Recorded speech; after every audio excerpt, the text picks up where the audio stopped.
The proposition I am refuting today is that electronic cigarettes fail as a solution to smoking cigarettes. So my opponent's secondary claims are that, one, e-cigarettes make people more dependent on nicotine than cigarettes do. Two, that electronic cigarettes have become more accessible to minors. And three, that e-cigarettes are potentially dangerous. And today I'm going to show how my opponent did not supply enough evidence to support any of these claims. So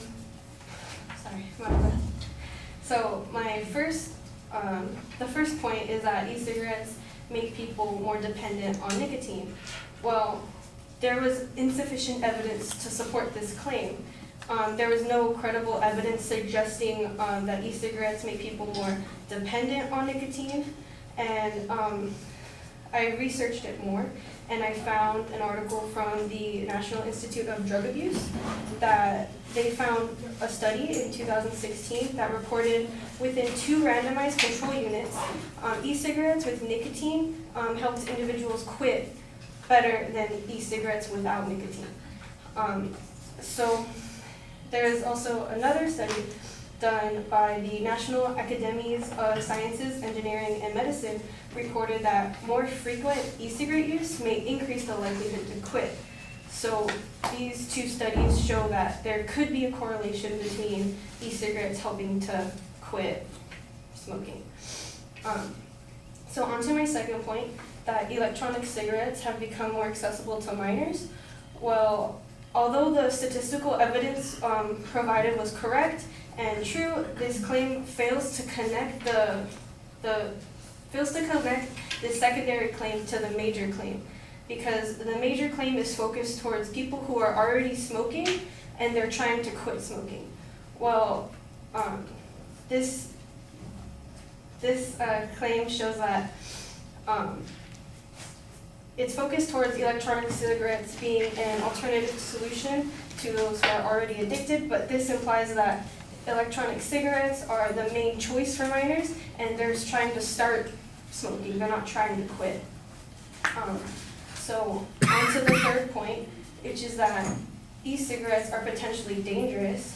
Well, this is insignificant evidence to support the major claim again, because while I was researching the same case that was provided by my opponent, he suggested that a man died while he was smoking an electronic cigarette because the battery failed and it exploded in his face and caused him to die immediately, basically.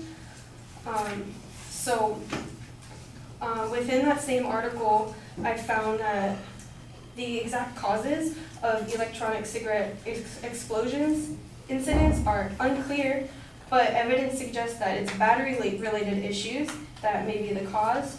And according to the U.S. Food and Drug Administration, the 2 main causes of failures are the overcharging and the shortening of the battery. So this indicates that it's more of a user error than the electronic cigarette itself. And also from one of his secondary claim evidence was that from the U.S. Fire Administration in 2017, they said that from 2009 to 2016, there were at least 195 incidents where an electronic cigarette caught fire and exploded. So these injuries stayed consistent between about 1 to 3 incidents every year from 2009 to 2014. And then there was a sudden spike. Then there became between 15 to 98 explosions per year. And they found a correlation between the sales in the annual sales and the number of incidents. So the more that they sold, the more incidents that they have. But of all of these incidents that occurred, there were none of fatal ones. So the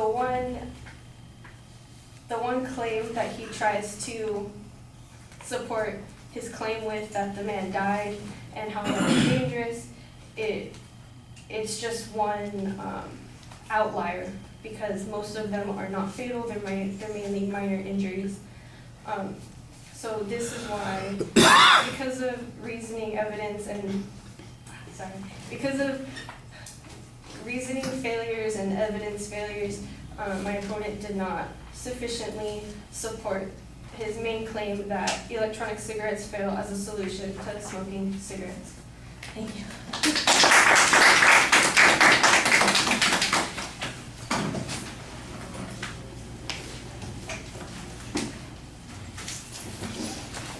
All right, you laid out the contents pretty clearly. When you got to the first argument, you basically suggested that there's good evidence that the advocate failed to provide any good evidence, and that there is evidence that it's that these tools do assist people in quitting smoking. You had two studies that you referred to from the National Institute of Drug Abuse and the National Academy of Sciences, both pretty credible sources, compared to no evidence that the other side is presenting. At least that's a position that you've taken, so I think that's a pretty solid response. On your second point, you basically are suggesting that the whole second point is not relevant to the main proposition, and you've got a good explanation of that. You know, that the fact that people make a lot of choices doesn't necessarily mean that they fail to quit, which is the premise of the proposition, that these things fail to help people quit. And by the way, I think you could refer back to the first two studies that you presented on the first point that shows that in fact they do help people quit. You know, so your evidence is more on point on this issue than the advocate's is. And then on the third point, you tried to diminish the importance of the explosions by suggesting that they're a result of battery issues, not necessarily the cigarettes themselves, misuse by the users, which I suppose is also something that is a different cause, and that the relationship between the numbers is simply because it spiked. I don't know that argument helps you very much. We have more accidents because more people are smoking these or using these products. Well, that's not a big surprise. That seems to support the advocate's position. So but I do think that when you challenge the death, you say that's an outlier case and we shouldn't be reasoning from that. That's fine. All right, thank you.